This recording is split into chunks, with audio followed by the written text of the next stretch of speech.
Kabar kurang menyenangkan datang dari artis sekaligus YouTuber Baim Wong. Pasalnya ia baru saja mengalami musibah lantaran mobil yang berada di kantornya diduga dibobol maling. Kejadian tersebut diungkapnya melalui unggahan Instagram pribadinya. Diduga menjadi korban aksi pencurian membuat Baim Wong geram. Dia pun berusaha untuk mencari tahu siapa dalang di balik rusaknya mobil tersebut. Dalam video yang diunggahnya, tampak terlihat kaca mobil bagian belakang sudah hancur dipecahkan oleh orang yang tidak bertanggung jawab. Hal tersebut tentu membuat Baim Wong kecewa. Baim Wong menuturkan jika di kantornya padahal sudah ada CCTV untuk merekam setiap kejadian di sekitar area itu.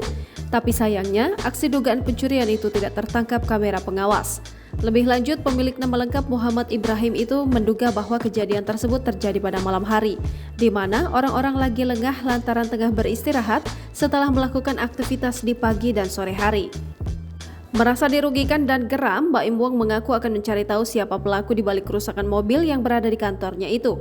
Dia pun akan melaporkan kejadian itu ke pihak berwajib.